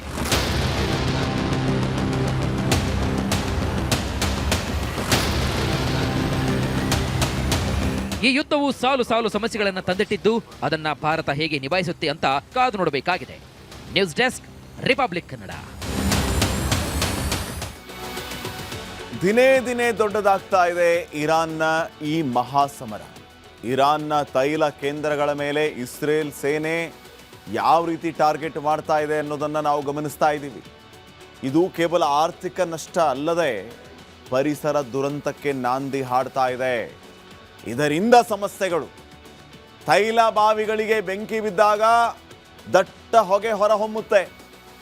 100 ಕಿಲೋಮೀಟರ್ ದೂರದವರೆಗೆ ಆ ಡೆಡ್ಲಿ ಹೊಗೆ ಹರಡುತ್ತೆ. ಅದರಿಂದ ಯಾವ ರೀತಿಯ ಪರಿಣಾಮ? ಡೆಡ್ಲಿ ಹೊಗೆಯಿಂದ ಜನರ ಆರೋಗ್ಯಕ್ಕೆ ದೊಡ್ಡ ಸಮಸ್ಯೆ ಆಗ್ತಾ ಇದೆ. ಯುದ್ಧ ಭೂಮಿಯಲ್ಲಿ ಅಷ್ಟೇ ಅಲ್ಲ, ಸುತ್ತಲೂ ಪ್ರದೇಶಗಳಲ್ಲಿ ಆ ಹೊಗೆಯಲ್ಲಿ carbon monoxide, sulphur dioxide, nitrogen ಆಕ್ಸೈಡ್ನಂತಹ ಮಾರಕ ಅಂಶಗಳು ಇರೋದು. ಈ ವಿಷಕಾರಕ ಹೊಗೆಯಿಂದ ಶ್ವಾಸಕೋಶ, ರಕ್ತದ ಮೇಲೆ ಪರಿಣಾಮ ಬೀರುತ್ತೆ. ಈ ವಿಷಮಳೆ ನೀರಿನಲ್ಲಿ ಬೆರೆತು ಆಮ್ಲಮಳೆ ಸೃಷ್ಟಿ ಮಾಡುತ್ತೆ. ಚರ್ಮ ರೋಗ, ಕ್ಯಾನ್ಸರ್, ಮಕ್ಕಳ ಆರೋಗ್ಯದ ಮೇಲೆ ಪರಿಣಾಮ, ದೀರ್ಘಾವಧಿಯಲ್ಲಿ ದೇಹದ ಅಂಗಾಂಗಗಳನ್ನು ಹಾನಿಗೊಳಿಸುತ್ತೆ. ಮಲ್ಟಿ ಆರ್ಗನ್ ಫೇಲರ್ಗೆ ಕಾರಣ ಆಗುತ್ತೆ. ಹೀಗೆ ನಾನಾ ರೀತಿಯ ಪರಿಣಾಮಗಳಿಗೆ ಕಾರಣ ಆಗುತ್ತೆ ಅನ್ನುವಂತಹ ಆ ದೊಡ್ಡ ರೋಗದ ಭಯ ಈಗ ಜಗತ್ತನ್ನ ಕಾಡ್ತಾ ಇದೆ. ಎಸ್ಪೆಷಲಿ ಯುದ್ಧ ನಡೀತಾ ಇರುವಂತಹ ಆ ಪ್ರದೇಶಗಳ ಸುತ್ತಮುತ್ತಲು. ಇದೇ ರೀತಿ ಮುಂದುವರೆದ್ರೆ ಆ ಪರಿಣಾಮ ಯಾವ ಹಂತವನ್ನ ತಲುಪುತ್ತೆ ಅನ್ನುವಂಥದ್ದು ಕೂಡ ಈಗ ಆತಂಕಕ್ಕೆ ಕಾರಣ ಆಗ್ತಾ ಇದೆ. ಇನ್ನು ನೆಕ್ಸ್ಟ್, ಇರಾನ್ನ ಸಂಘರ್ಷವನ್ನ ನೋಡಿ ಕಿಮ್ ಜಾಂಗ್ ಉನ್ಗೆ ಭಾರೀ ಬೇಸರ ಆಗ್ಬಿಟ್ಟಿತ್ತಂತೆ. ಕಿಮ್ ಜಾಂಗ್ ಉನ್ ಯಾವಾಗ ಈ ಯುದ್ಧ ನಮ್ಮವರೆಗೂ ಬರುತ್ತೆ ಆವಾಗ ನಾವು ಯಾವ ರೀತಿ ರಿಯಾಕ್ಟ್ ಮಾಡಬೇಕು ಅನ್ನುವಂತಹ ಪ್ರಶ್ನೆಯನ್ನು ಹುಡುಕಿ ಉತ್ತರವನ್ನು ಕೂಡ ಹುಡುಕೊಳ್ಳೋದಕ್ಕೆ ಭಾರಿ ಪ್ರಯತ್ನಗಳನ್ನು ಮಾಡ್ತಾ ಇದ್ದಾರೆ. ನಾರ್ತ್ ಕೊರಿಯಾದ ದೊರೆ ಹೇಗೆ, ಅದನ್ನ ಹುಚ್ಚಾಟಗಳು ಹೇಗೆ, ಯುದ್ಧೋನ್ಮಾದ ಯಾವ ರೀತಿ ಇದೆ ಅನ್ನೋದು ತಮಗೆಲ್ಲರಿಗೂ ಗೊತ್ತಿರೋ ವಿಷಯವೇ. ಈಗ ಸೈನಿಕರು ಈ ನಾರ್ತ್ ಕೊರಿಯಾದ ಬಾಗಿಲಿಗೆ ಬಂದು ನಿಂತಿದ್ದಾರೆ. ಹಾಗಿದ್ರೆ ನಾರ್ತ್ ಕೊರಿಯಾ ಆಟ ಶುರುವಾಯ್ತಾ? ನೋಡ್ಕೊಂಬನ್ನಿ.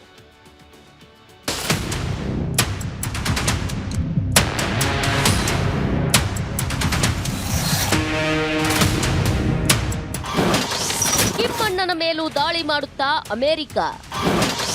ದಕ್ಷಿಣ ಕೊರಿಯಾಗೆ ಬಂದ ದೊಡ್ಡಣ್ಣನ ಆರ್ಮಿ. ಮಧ್ಯಪ್ರಾಚ್ಯ ಅಕ್ಷರಶಃ ಧಗಧಗಿಸುತ್ತಿದೆ. ಇರಾನ್ ಜೊತೆಗಿನ ಯುದ್ಧ ಇನ್ನೂ ಮುಗಿದಿಲ್ಲ. ಆದರೆ ಸ್ವಯಂ ಘೋಷಿತ ಶಾಂತಿದೂತ ಡೊನಾಲ್ಡ್ ಟ್ರಂಪ್ ಹೊಸ ಖ್ಯಾತೆ ತೆಗೆದಿದ್ದಾನೆ. ಈ ಬಾರಿ ಉತ್ತರ ಕೊರಿಯಾ ಮೇಲೆ ದಾಳಿಗೆ ಅಮೆರಿಕ ಸಿದ್ಧತೆ ಮಾಡಿಕೊಂಡಂತೆ ಕಾಣುತ್ತಿದೆ.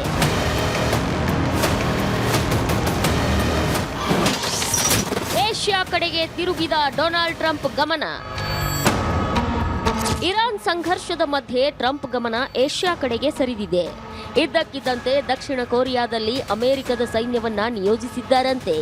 ಕಿಮ್ ಜಾಂಗ್ ಉನ್ ಮೇಲೆ ನೇರವಾಗಿ ಗುರಿ ಇಟ್ಟಿಲ್ಲವಾದರೂ ಉತ್ತರ ಕೊರಿಯಾದ ಸರ್ವಾಧಿಕಾರಿ ಮೇಲೆ ಒತ್ತಡ ಹೇರುವ ತಂತ್ರವೆಂದು ಹೇಳಲಾಗ್ತಿದೆ.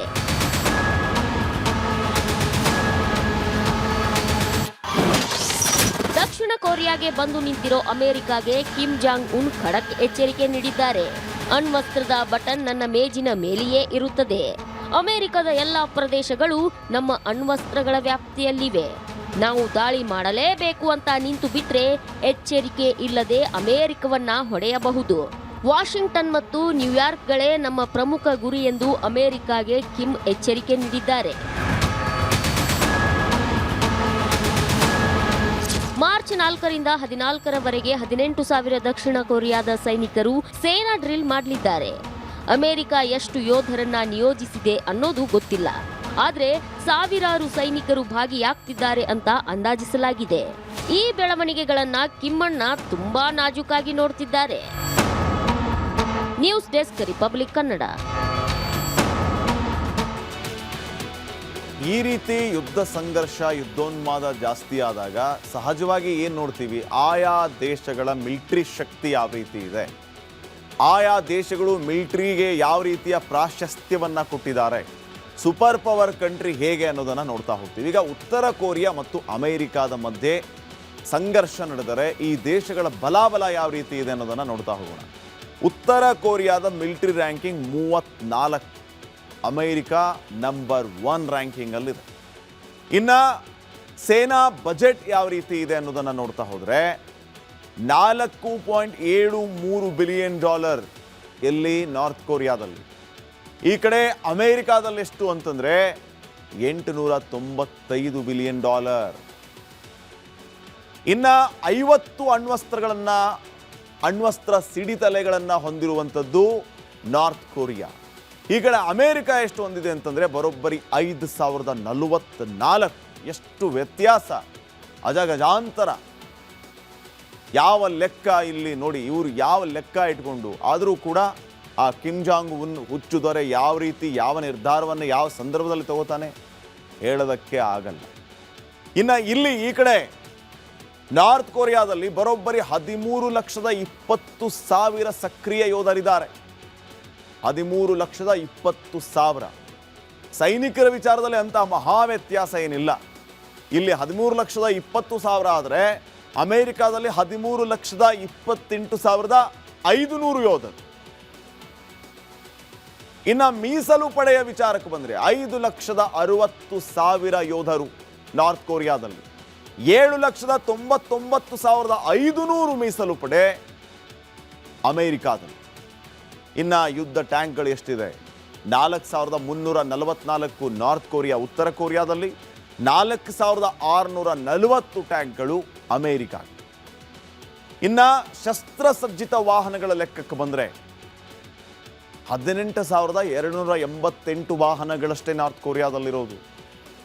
ಅಮೆರಿಕಾದಲ್ಲಿ ಬರೋಬ್ಬರಿ 3,91,963 ಫಿರಂಗಿಗಳು 1300 ಫಿರಂಗಿಗಳು ನಾರ್ತ್ ಕೊರಿಯಾದಲ್ಲಿ, ಬರೀ 1521 ಫಿರಂಗಿಗಳು ಅಮೇರಿಕಾದಲ್ಲಿ. ನಾರ್ತ್ ಕೊರಿಯಾಗಿಂತ ಅಮೇರಿಕಾದಲ್ಲಿ ಕಡಿಮೆ ಇದೆ ಫಿರಂಗಿಗಳು, ನಾರ್ತ್ ಕೊರಿಯಾದವರ ಹತ್ರ ಜಾಸ್ತಿ ಇದೆ. ಇನ್ನ ಒಟ್ಟು ವಿಮಾನಗಳ ಲೆಕ್ಕಕ್ಕೆ ಬಂದರೆ 950 ವಿಮಾನಗಳು ನಾರ್ತ್ ಕೊರಿಯಾದಲ್ಲಿ, ಬರೀ 950. ಈ ಕಡೆ 13,043 ಅಮೇರಿಕಾದಲ್ಲಿ. ಫೈಟರ್ ಜೆಟ್ಗಳು ಎಷ್ಟಿದೆ? 368 ನಾರ್ತ್ ಕೊರಿಯಾದಲ್ಲಿ. ಅಮೇರಿಕಾದಲ್ಲಿ ಬರೋಬ್ಬರಿ 1790 ಫೈಟರ್ ಜೆಟ್ಗಳು. ದಾಳಿ ಮಾಡಬಹುದಾದ ಹೆಲಿಕಾಪ್ಟರ್ಗಳ ಸಂಖ್ಯೆ 20 ಬರೀ ನಾರ್ತ್ ಕೊರಿಯಾದಲ್ಲಿ. ಇಲ್ಲಿ ಬರೋಬ್ಬರಿ 1002. ಡ್ರೋನ್ಗಳು 100 ಉತ್ತರ ಕೊರಿಯಾದಲ್ಲಿ, 5000 ಅಮೇರಿಕಾದಲ್ಲಿ. ಸಬ್ಮೆರಿನ್ಗಳು ಬರೀ 13 ನಾರ್ತ್ ಕೊರಿಯಾದಲ್ಲಿ, 70 ಅಮೇರಿಕಾದಲ್ಲಿ. ವಿಮಾನ ವಾಹಕಗಳು ನಾರ್ತ್ ಕೊರಿಯಾದಲ್ಲಿ 1 ಇಲ್ಲ, 0. ಈ ಕಡೆ ಅಮೇರಿಕಾದ ವಿಚಾರಕ್ಕೆ ಬಂದರೆ 11 ವಿಮಾನ ವಾಹಕಗಳಿವೆ. ಈ ರೀತಿ ಶಕ್ತಿಯನ್ನ ಉಭಯ ರಾಷ್ಟ್ರಗಳು ಹೊಂದಿರೋದು. ಯುದ್ಧೋನ್ಮಾದದಲ್ಲಿ ಯಾವಾಗ ಏನಾಗುತ್ತೆ, ಯಾವ ದೇಶಗಳು ಯಾರ ಬೆನ್ನಿಗೆ ನಿಲ್ಲುತ್ತೆ ಅನ್ನೋದನ್ನು ಹೇಳೋದಕ್ಕಾಗಲ್ಲ. ಸದ್ಯಕ್ಕಂತೂ ಈ ಬಲಾಬಲ ಈ ಸಂಖ್ಯೆಯನ್ನು ನಿಮ್ಮ ಮುಂದೆ ನಾವು ಇಟ್ಟಿದ್ದೀವಿ. ಇನ್ನು ಬೇರೆ ಸುದ್ದಿಗಳತ್ತ ಗಮನ ಹರಿಸೋಣ.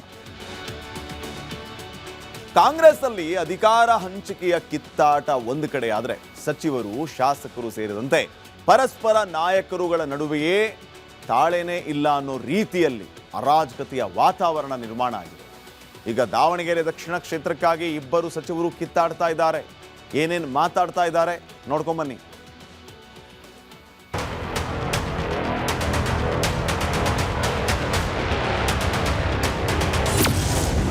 ದಾವಣಗೆರೆ ದಕ್ಷಿಣ ಟಿಕೆಟ್ಗೆ ಸಚಿವರ ಸಮರ. ಜಮೀರ್ ಮಲ್ಲಿಕಾರ್ಜುನ್ ನಡುವೆ ವಾಕ್ಸಮರ. ದಾವಣಗೆರೆ ದಕ್ಷಿಣ ಕ್ಷೇತ್ರದ ಅಭ್ಯರ್ಥಿ ಆಯ್ಕೆ ಬಗ್ಗೆ ದಾವಣಗೆರೆ ಜಿಲ್ಲಾ ಉಸ್ತುವಾರಿ ಸಚಿವ ಎಸ್ ಮಲ್ಲಿಕಾರ್ಜುನ್, ವಸತಿ ಸಚಿವ ಜಮೀರ್ ಅಹಮದ್ ಖಾನ್ ಏಕವಚನದಲ್ಲಿ ವಾಗ್ದಾಳಿ ನಡೆಸಿದ್ದಾರೆ. ನಮ್ಮ ಜಿಲ್ಲೆ ಬಗ್ಗೆ ಅವನಿಗೆ ಮಾತಾಡಲು ಅವಕಾಶ ಕೊಟ್ಟಿದ್ಯಾರು ಎಂದು ಪ್ರಶ್ನಿಸಿದ್ದಾರೆ. ಜಮೀರ್ ಅಹಮದ್ ಬಂದು ಮಾತನಾಡಿದ್ದಕ್ಕೆ ಸಮಸ್ಯೆ. ಈಗ ಜಮೀರು ಅಲ್ಲಿಂದ ಬಂದು ಇಲ್ಲಿ ಬರೋದೇನೈತಿ? ಇಲ್ಲಿ ಬಂದು ಮಾತಾಡಿದ್ದೇನೆ, ಫಸ್ಟ್ ಮಾತಾಡಿದ್ದಕ್ಕೆ ಬಂದಿರೋದು. ಇದು ಯಾಕೆ ಮಾತಾಡಬೇಕು? ಕೂತ್ಕೊಂಡು ನನ್ನ ಹತ್ರ ಮಾತಾಡಿ ನಾನೇ ಹೇಳ್ತಿದ್ನಲ್ಲ. ಈಗ ಸಸ್ಪೆಂಡ್ ಆದವ್ರನ್ನೆಲ್ಲರೂ ಕಮಿಟಿ ಮೆಂಬರ್ಗಳು ಮಾಡ್ಕೊಂಡು ಹೋಗ್ತಾವ. ನಾವು ನನ್ನ ವರದಿಯನ್ನು ನಾನು ಹೈಕಮಾಂಡ್ ಕೊಡ್ತೀನಿ. ತೀರ್ಮಾನ ಮಾಡೋರು ಯಾರು?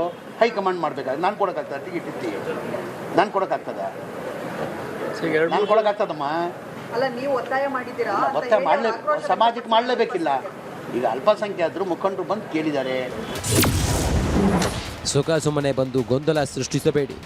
ಅನ್ನೆಸೆಸರಿ ಬಂದು ಇಲ್ಲಿ ಕ್ರಿಯೇಟ್ ಮಾಡಬೇಡ್ರಿ, ಕನ್ಫ್ಯೂಷನ್ ಕ್ರಿಯೇಟ್ ಮಾಡಬೇಡ್ರಿ. ಯಾವ ನಮ್ಮದು ಆರಾಮೈತೆ, ನಮ್ಮದು ಕಾನ್ಸ್ಟಿಟ್ಯೂನ್ಸಿ ಏನಪ್ಪ ಅಷ್ಟೇ. ನಮ್ಮದು ಇದು ಕನ್ಫ್ಯೂಷನ್ ಇಲ್ದಂಗೆ ಕ್ಲೀನಾಗಿ ಕೂತ್ಕೊಂಡು ಈ ಕಮಿಟಿ ಬಂದದಲ್ಲ, ಕಮಿಟಿಯಾಗ ಅವರು ಮೆಂಬರ್ ಅದಾರ, ಮಾತಾಡೋಣ, ಅವ್ರ ಅಭಿಪ್ರಾಯ ಹೇಳಿ. ಎಲ್ಲ ಕೇಳಲೇಬೇಡ. ಹೌದು ರೀ, ಒತ್ತಾಯ ಮಾಡಲೇಬೇಡ್ದ, ಕೇಳಲೇಬೇಡ್ದ. ನಮ್ಮ ಹತ್ತು ನಾವು ಕೇಳ್ತಾ ಇದ್ದೀವಿ. ಕೊಡೋದು ಬಿಡೋದು ಯಾರು ಬಿಟ್ಟಿದ್ದು? ಹೈಕಮಾಂಡ್ ಬಿಟ್ಟಿರೋದು. ಏನು ಕೇಳಲೇಬೇಡ್ದಂತ ಇದೆಯಲ್ಲ. ನಾನು ಮಾತಾಡ್ತೀನಿ. ಅದೇ ಮಾತಾಡ್ಲಿಮ್ಮ. ಹಿರಿಯವರಿದ್ದಾರೆ, ನಾಯಕರಿದ್ದಾರೆ, ನನ್ನ ಆತ್ಮೀಯ ಸ್ನೇಹಿತರು, ಅವರು ಮಾತಾಡಲಿ. ಕೇಳೋದು ತಪ್ಪೇನಿದೆ? ಒಂದು ಸಮಾಜ ಬಂದು ಕಾಂಗ್ರೆಸ್ ಏನು ಜಮೀರ್ ಅಹಮದ್ ಪಕ್ಷನ? ಕಾಂಗ್ರೆಸ್ ಅನ್ನೋದು ಹೈಕಮಾಂಡ್ ಪಕ್ಷ. ಅದು ಇವನ್ ಪಕ್ಷ ಅಂತ, ಅದು ಇವನ್ ಪಕ್ಷ ಅಂತ. ಹೈಕಮಾಂಡು ಕಾಂಗ್ರೆಸ್ ಪಕ್ಷ ಯಾವಾಗಲೂ ಎಲ್ಲರಿಗೂ ಸರಿ ಸಮಾನವಾಗಿ ಒಯ್ಯೋಂಥ ಪಕ್ಷ, ಎಲ್ಲ ಕಮ್ಯುನಿಟಿಯವರಿಗೆ. ಏನೋ ಯಾರ್ದು ಇಂಡಿವಿಜುವಲಾಗಿ ಯಾರನ್ನೂ ಏನು ಮಾಡಲ್ಲ. ಅದಕ್ಕೆ ಇವ್ರನ್ನ ಬಿಟ್ಟು ಎಲ್ಲರನ್ನೂ ಸೇರಿ ಕುತ್ಕೊಂಡು ಆಮೇಲೆ ಹೈಕಮಾಂಡಿಗೆ ಬಿಡ್ತಾರೆ. High command will take A proper decision. ಈ ಕ್ಷೇತ್ರ ಅವ್ರ ಕ್ಷೇತ್ರ ಅಂತ ಯಾರ್ದಿಲ್ಲಮ್ಮ. ಈ ಚಂದ್ರಪೇಟೆ ನನ್ನ ಕ್ಷೇತ್ರ ಅಂತ ಹೇಳೋಕ್ಕಾಗ್ತದ? ನಮ್ಮ ಪಕ್ಷ ಹೈಕಮಾಂಡ್ ಪಕ್ಷ. ನಾವು ಕಾಂಗ್ರೆಸ್ ಶಿಸ್ತಿನ ಸಿಪಾಯಿ. ಹೇಳಮ್ಮ, ಈಗ ಯಾರ ಕ್ಷೇತ್ರನೂ ಯಾರ್ದಾಗಲ್ಲ. ಎಲ್ಲ ಕ್ಷೇತ್ರ 224 ಕ್ಷೇತ್ರನ ಕಾಂಗ್ರೆಸ್ ಕ್ಷೇತ್ರ. ಅದು ಕಾಂಗ್ರೆಸ್ ಕ್ಷೇತ್ರ, ಹೈಕಮಾಂಡ್ ಕ್ಷೇತ್ರ. ಜಮೀರ್ ಅಹಮದ್ ಖಾನ್ಗೆ ನಮ್ಮಪ್ಪ ಹೇಳಿದ್ರ. ಭಾಳ ಜನ ಬಂದು ಕೇಳಿದ್ರು. ಮನೆ ಹಿರಿಯವರಾದಂಥ ನಮ್ಮ ನಾಯಕರಾದಂಥ ಶಾಮರು ಶ್ರೀ ಶಂಕರಪ್ಪ ಅವರೇ, ಹೋದ ಚುನಾವಣೆಯಲ್ಲಿ ನಾನು ಕೊನೆಯ ಚುನಾವಣೆ ಇದು, ನನ್ನ ಮುಂದಿನ ಚುನಾವಣೆಯಲ್ಲಿ ನಾನು ಅಲ್ಪಸಂಖ್ಯಾತರನ್ನ ಟಿಕೆಟ್ ಕೊಟ್ಟು ಗೆಲ್ಸ್ಕೊಂಡು ಬರ್ತೀನಿ ಅಂತ ಅವ್ರು ಹೇಳಿದಾರಂತ ಭಾಳ ಜನ ಮುಖಂಡರು ನಂತವೂ ಬಂದಿದ್ದರು. ಭಾಳ ಜನ ಮುಖಂಡರು ನಂತವನೇ ಬಂದು, ಹಿರಿಯವರು, ನಮ್ಮ ಪಕ್ಷದ ಮುಖಂಡರು, ನಮಗೆಲ್ಲ ಆತ್ಮೀಯ ಇದ್ದವರು ಅವ್ರು ಹೋದ ಚುನಾವಣೆದಲ್ಲೇ 2023 ಚುನಾವಣೆ ನನ್ನ ಕೊನೆ ಚುನಾವಣೆ, ಮುಂದೆ ಚುನಾವಣೆಯಲ್ಲಿ ನಾನು ಅಲ್ಪಸಂಖ್ಯಾತರಿಗೆ ಟಿಕೆಟ್ ಕೊಟ್ಟು ನಾನೇ ಗೆಲ್ಸ್ಕೊಂಡು ಬರ್ತೀನಿ ಅಂತ ವಿಡಿಯೋ ಕ್ಲಿಪ್ ಸಮೇತ ನಾನು ತೋರಿಸ್ರು. ನೋಡಪ್ಪ, ಎಲ್ಲೇ ರೈತ ಇವ್ನಿಗೆ ಏನಾರು ಹೇಳಿದ್ರಾ? ನಮ್ಮ ಅಪ್ಪನ ಜೊತೆಗೆ ಎಲ್ಲಾರ ಕುಂತಾಗ ಏನಾರು ಹೇಳಿದ್ರಾ? ಅಲ್ಲಿ ಸುಮ್ಮನೆ ಹೇಳ್ಕೊಂತ ಹೋದ್ರೆ ಹಂಗಾಗಿ ಯಾರು ಯಾವ ಮುಖಂಡ್ರು ಹೇಳಿದ್ರಂತ? ಎಲ್ಲಿ ಯಾರು ಹೇಳ್ತಾರ? ಜಬ್ಬರ್ ಒಬ್ಬನೇ ಹೇಳಿರೋದು ಅಷ್ಟೇ, ಇನ್ಯಾರು ಹೇಳ್ಯಾರ? ಹಾಂ, ಮತ್ತೆ ಸುಮ್ಮನೆ ಹೇಳ್ಯಾರ ಅವ್ರ ಮ್ಯಾಗ ಇವ್ರ ಮ್ಯಾಗ ಅವರು. ಭಾಳ ಜನ ಅಲ್ಪಸಂಖ್ಯಾತರು ಬಂದು ಶಾಮನೂರು ಶಿವಶಂಕರಪ್ಪ ಇರುವಾಗ ಇದು ನನ್ನ ಕೊನೆ ಚುನಾವಣೆ, ಅದಾದಮೇಲೆ ಅಲ್ಪಸಂಖ್ಯಾತರಿಗೆ ನಾನೇ ನಿಲ್ಲಿಸಿ ಗೆಲ್ಸ್ಕೊಂಡು ಬರ್ತೀನಿ ಅಂತ ಹೇಳಿದ್ರಂತೆ. ಆ ಹಿನ್ನೆಲೆಯಲ್ಲಿ ಭಾಳ ಜನ ನನ್ನ ಬಂದು ನಮ್ಮ ಅಲ್ಪಸಂಖ್ಯಾತರು 80,000 ಓಟ್ ಇದೆ, ದಯಮಾಡಿ ಶಾಮನೂರು ಶಿವಶಂಕರಪ್ಪ ಅವರು ಹೋದ ಚುನಾವಣೆಯಲ್ಲಿ ಮಾತು ಕೊಟ್ಟಿದ್ದರು, ಈ ಬಾರಿ ಬೈ ಎಲೆಕ್ಷನಲ್ಲಿ ನಮ್ಮ ಅಲ್ಪಸಂಖ್ಯಾತರನ್ನೇ ಟಿಕೆಟ್ ನೀವು ಕೊಡಿಸ್ಬೇಕು ಅಂತ ಬಂದು ಕೇಳಿದ್ದಾರೆ. ನಾನು ಅಲ್ಪಸಂಖ್ಯಾತ ನಾಯಕ ಅಂತ ನಂತವಿಲ್ಲಂದ್ರೆ ಯಾರು ಹೋಗಿ ಕೇಳ್ತಾರೆ? ದಾವಣಗೆರೆ ದಕ್ಷಿಣ ಅಭ್ಯರ್ಥಿಯ ಆಯ್ಕೆ ಕುರಿತು ಈಗಾಗಲೇ ನಿರ್ಧಾರವಾಗಿದೆ. ಹೈಕಮಾಂಡ್ ತೆಗೆದುಕೊಳ್ಳುವ ನಿರ್ಧಾರಕ್ಕೆ ನಾವು ಬದ್ಧರಾಗಿದ್ದೇವೆ. ಎಲ್ಲಿಂದಲೂ ಬಂದ ಜಮೀರ್ಗೆ ಮಾತನಾಡಲು ಅಧಿಕಾರ ಕೊಟ್ಟವರು ಯಾರು ಎಂಬ ಖಾರವಾದ ಪ್ರಶ್ನೆಯನ್ನ ಎಸ್ ಮಲ್ಲಿಕಾರ್ಜುನ್ ಮುಂದಿಟ್ಟಿದ್ದಾರೆ. Bureau report, Republic Kannada. ಕೇಂದ್ರದ ಮಾಜಿ ಸಚಿವ ಅನಂತಕುಮಾರ್ ಹೆಗಡೆ ಅವರ RSS ನಿಷೇಧದ ಕುರಿತ ಹೇಳಿಕೆಗೆ ಸಚಿವ ಸತೀಶ್ ಜಾರಕಿಹೊಳಿ ಅವರು ಪ್ರತಿಕ್ರಿಯೆ ನೀಡಿದ್ದಾರೆ. RSS ಅನ್ನ ಯಾರು ಬ್ಯಾನ್ ಮಾಡಿಲ್ಲ, ಯಾರು ಬ್ಯಾನ್ ಮಾಡೋದಕ್ಕೆ ಆಗಲ್ಲ ಅಂತ ಹೇಳಿದ್ದಾರೆ. ಇನ್ನೂರಿಗೆ ಯಾರು ಮಾಡಿಲ್ಲ, ಪ್ರಶ್ನೆ ಇಲ್ಲ ಇದ್ರದೆ. ಇನ್ನು ಮಟ್ಟ ಬ್ಯಾನ್ ಯಾರು ಮಾಡಿಲ್ಲ, ಅದನ್ನ ಹೇಳ್ತಾರೆ ಅಷ್ಟೇ. ಅಧಿಕೃತವಾಗಿ ಯಾರು ಬ್ಯಾನ್ ಮಾಡಿಲ್ಲ, ಘೋಷಣೆ ಮಾಡಲಿಕ್ಕೂ ಆಗೋಲ್ಲ. ಅದೇ ಪ್ರಶ್ನೆ ಇಲ್ಲ, ಅದಕ್ಕೆ ಚರ್ಚೆ ವಿಷಯ ಅಲ್ಲ. ಅದೇ ಯಾರು ಮಾಡ್ತೇವೆ ಯಾರು ಹೇಳಿಲ್ಲಲ್ಲ. RSS ಬ್ಯಾನ್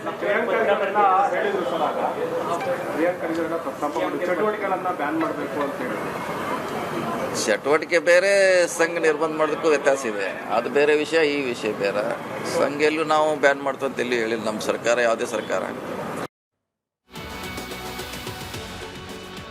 ಸತೀಶ್ ಜಾರಕಿಹೊಳಿ ಅವರು ಕಾಂಗ್ರೆಸ್ನ ಮುಖಂಡರು, ಸಚಿವರು ಹೇಳ್ತಾ ಇರುವಂಥ ಮಾತನ್ನು ಬಹುಶಃ ಎಲ್ಲ ಕಾಂಗ್ರೆಸ್ನ ಕಾರ್ಯಕರ್ತರಿಂದ ಹಿಡಿದು ನಾಯಕರವರೆಗೆ ಮೇಲಿನ ಹೈಕಮಾಂಡ್ ಕೇಳಿಸ್ಕೊಂಡಿದೆ ಅಂತ ಅನ್ಕೋತೀನಿ. ಅವ್ರು ಹೇಳಿದ್ದು RSS ಅನ್ನು ಯಾರೂ ಬ್ಯಾನ್ ಮಾಡಿಲ್ಲ, ಮಾಡೋದಕ್ಕೂ ಆಗಲ್ಲ, ಅದು ಅಸಾಧ್ಯ. ಸತೀಶ್ ಜಾರಕಿಹೊಳಿ ಅವರು ಹೇಳ್ತಾ ಇರೋದು. ಈ ಕೆಲವೇ ದಿನಗಳ ಹಿಂದೆ ಇದೇ ಕಾಂಗ್ರೆಸ್ನ ಸಚಿವರೊಬ್ಬರು ಏನು ಹೇಳಿದರು ತಮಗೆಲ್ಲರಿಗೂ ಕೂಡ ನೆನಪಿರಬಹುದು. ಪತ್ರನೂ ಬರೆದಿದ್ರು, RSSನ ಚಟುವಟಿಕೆಗಳನ್ನು ಬ್ಯಾನ್ ಮಾಡಬೇಕು, RSS ಅನ್ನೇ ಬ್ಯಾನ್ ಮಾಡಬೇಕು ಅನ್ನುವಂಥ ದಾಟಿಯಲ್ಲಿ ಇಡೀ ರಾಜ್ಯದಾದ್ಯಂತ ಭಾರಿ ಆಕ್ರೋಶಕ್ಕೆ ಕಾರಣ ಆಗಿತ್ತು ಅವರ ಪತ್ರ. ಸನ್ಮಾನ್ಯ ಪ್ರಿಯಾಂಕ್ ಖರ್ಗೆ ಅವರು ಇದೇ ವಿಚಾರವನ್ನು ಇಟ್ಕೊಂಡು ಪಥಸಂಚಲನದ ಬಗ್ಗೆ ಎಂಥ ರೀತಿಯ ಬೆಳವಣಿಗೆಗಳಾಗಿತ್ತು. ಈಗ ಸತೀಶ್ ಜಾರಕಿಹೊಳಿ ಅವರು ಅದೇ ಪಕ್ಷದ ನಾಯಕ, ಅದೇ ಸರ್ಕಾರದಲ್ಲಿರುವಂಥ ಸಚಿವ ಸತೀಶ್ ಜಾರಕಿಹೊಳಿ ಅವರು ಹೇಳ್ತಾ ಇದ್ದಾರೆ RSS ಅನ್ನು ಬ್ಯಾನ್ ಮಾಡೋದು ಅಸಾಧ್ಯದ ಮಾತು ಅಂತ ಹೇಳಿ. ರಿಜಿಸ್ಟರ್ ಆಗದ ಯಾವುದೇ ಸಂಘಟನೆಯನ್ನು ನಿಷೇಧ ಮಾಡೋದಕ್ಕಾಗುವುದಿಲ್ಲ, ವೆರಿ ಸಿಂಪಲ್. ಆದರೂ ಈ ಹಿಂದೆ RSS ಅನ್ನು ನಿಷೇಧ ಮಾಡಿತ್ತು ಈ ಕಾಂಗ್ರೆಸ್. 1948 ಗಾಂಧೀಜಿ ಹತ್ಯೆಯ ನಂತರ ಮೊದಲ ಬಾರಿ ನಿಷೇಧವಾಗಿದ್ದು RSS. ಗಾಂಧೀಜಿ ಹತ್ಯಾಕಾಂಡದಲ್ಲಿ RSS ಪಾತ್ರ ಇದೆ ಅನ್ನುವಂಥ ಆರೋಪದ ಹಿನ್ನೆಲೆ ಕಾಂಗ್ರೆಸ್ ನೇತೃತ್ವದ ಸರ್ಕಾರವೇ ಅವತ್ತು ಈ ರೀತಿಯ ಕ್ರಮವನ್ನು ಕೈಗೊಂಡಿತ್ತು. ಅವತ್ತು ನಿಷೇಧ ಮಾಡಿದ್ದು ಸರ್ದಾರ್ ವಲ್ಲಭಾಯಿ ಪಟೇಲ್. 1949ರಲ್ಲಿ ಎರಡನೇ ಬಾರಿಗೆ, ಅಂದರೆ ಗಾಂಧೀಜಿ ಹತ್ಯೆಯ ನಂತರ ಆದಂತಹ ಕೆಲವು ಬೆಳವಣಿಗೆಗಳನ್ನು ಕೂಡ ನಾವಿಲ್ಲಿ ಮೆಲುಕು ಹಾಕಬೇಕಾಗತ್ತೆ. 1948ರಲ್ಲಿ ಆ ರೀತಿ ನಿರ್ಧಾರವನ್ನು ತಗೊಂಡ್ರು. 49ರಲ್ಲಿ ಏನಾಯಿತು ಅಂತಂದರೆ ಗಾಂಧೀಜಿ ಹತ್ಯೆಯಲ್ಲಿ RSS ಪಾತ್ರ ಇಲ್ಲ ಅಂತ ಸಾಬೀತಾಗುತ್ತೆ. ಸೊ ಒಂದೇ ವರ್ಷದಲ್ಲಿ ನಿಷೇಧವನ್ನು ಹಿಂಪಡೆದಿದ್ದು ನೆಹರು ಸರ್ಕಾರ. RSSನ ಪಾತ್ರ ಇಲ್ಲ ಅನ್ನುವಂಥದ್ದು ಖಾತ್ರಿ ಆದಮೇಲೆ ಆ ನಿಷೇಧವನ್ನು ವಾಪಸ್ ತಗೊಂಡಿದ್ದು ಅದೇ ಕಾಂಗ್ರೆಸ್ ಸರ್ಕಾರ, ನೆಹರು ಅವರ ಸರ್ಕಾರ. RSS ಮೇಲೆ ಹೇರಲಾದ ಎರಡನೇ ನಿಷೇಧ 1975ರಲ್ಲಿ ಎಮರ್ಜೆನ್ಸಿ ಟೈಮಲ್ಲಿ, ತುರ್ತು ಪರಿಸ್ಥಿತಿ ಅವಧಿಯಲ್ಲಿ RSS ಮೇಲೆ ಮತ್ತೆ ನಿಷೇಧವನ್ನು ಹೇರುವ ಕೆಲಸ ಆಯಿತು. RSS ಸೇರಿ ಪ್ರಮುಖ ವಿಪಕ್ಷಗಳು ಸಂಘಟನೆಗಳ ನಿಷೇಧವನ್ನ ಮಾಡಲಾಯಿತು. ದೂಸರಾ ಮಾತೇ ಇಲ್ಲ. ರಾಜಕೀಯ ವಿರೋಧವನ್ನ ಹತ್ತಿಕ್ಕಲು ಇಂದಿರಾ ಗಾಂಧಿ ಅವರು ಮುಂದಾಗಿದ್ರು ಅನ್ನುವಂತಹ ಭಾರಿ ಚರ್ಚೆಗಳು ಅವಾಗ ಆದವು. ಎಮರ್ಜೆನ್ಸಿಯಲ್ಲಿ ಯಾವ್ಯಾವ ರೀತಿಯ ನಿರ್ಧಾರಗಳನ್ನು ತಗೊಂಡ್ರು, ಇವರ ವಿರುದ್ಧ ಮಾತಾಡಲೇಬಾರದು, ವಿಪಕ್ಷಗಳ ದನಿ ಅಡಗಿಸೋದು, ಆ ವಿರೋಧವನ್ನ ಹತ್ತಿಕ್ಕೋದಕ್ಕೆ ಇಂದಿರಾ ಗಾಂಧಿ ಅವರು ಮುಂದಾದ್ರ ಅನ್ನುವಂಥ ಚರ್ಚೆಗಳಾಯಿತು ಅವಾಗ. 1977ರಲ್ಲಿ ಇಂದಿರಾ ಗಾಂಧಿ ಸರ್ಕಾರದ ಪತನದ ನಂತರ ನಿಷೇಧವನ್ನ ವಾಪಸ್ ತಗೊಂಡ್ರು. 3ನೇ ಬಾರಿಗೆ RSS ನಿಷೇಧಕ್ಕೊಳಗಾಗಿದ್ದು 1992ರಲ್ಲಿ.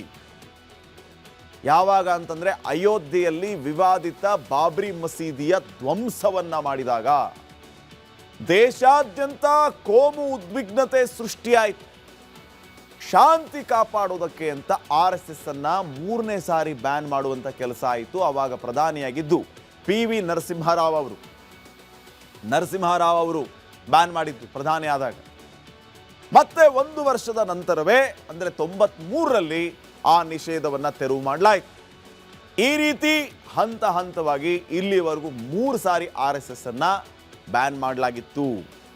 ಸತೀಶ್ ಜಾರಕಿಹೊಳಿ ಅವರ ಹೇಳಿಕೆ ಈಗ ಮುನ್ನೆಲೆಗೆ ಬಂದ ನಂತರ ಇವೆಲ್ಲವೂ ಕೂಡ ಮತ್ತೆ ಚರ್ಚೆ ಆಗ್ತಾ ಇರೋದು. ಈಗ ಚಿಕ್ಕ ಬ್ರೇಕ್ ಇರುತ್ತೆ. Welcome back. ರಾಜ್ಯದ ಶಕ್ತಿಸೌಧ ವಿಧಾನಸೌಧಕ್ಕೆ ಮತ್ತಷ್ಟು ಹೊಸ ಲುಕ್ ಸಿಗಲಿದೆ. ವಿಧಾನಸೌಧದ ಪಶ್ಚಿಮ ದ್ವಾರದಿಂದ ವಿಧಾನಸಭೆಗೆ ಎಂಟ್ರಿ ನೀಡುವ ದ್ವಾರಕ್ಕೆ ಹೊಸ ಲುಕ್ ನೀಡಲಾಗಿತ್ತು. ಅಲ್ಲದೆ ವಿಧಾನಸಭೆಯ ಮೊಗಸಾಲೆಯಲ್ಲೂ ಕೂಡ ಸಾಕಷ್ಟು ಬದಲಾವಣೆಯನ್ನು ಮಾಡಲಾಗಿದೆ. ಇದೀಗ ಸ್ಪೀಕರ್ UT ಖಾದರ್ ಹೊಸ ಹೆಜ್ಜೆಯನ್ನು ಇಟ್ಟಿದ್ದು ಶಕ್ತಿಸೌಧದ 4 ಮುಖ್ಯ ದ್ವಾರಗಳಲ್ಲಿ ಆಕರ್ಷಕ ಕೆತ್ತನೆಗಳನ್ನು ಮಾಡೋದಕ್ಕೆ ನಿರ್ಧಾರ ಮಾಡಿದ್ದಾರೆ. ಈಗಾಗಲೇ ಕಾಮಗಾರಿ ಆರಂಭವೂ ಆಗಿದೆ.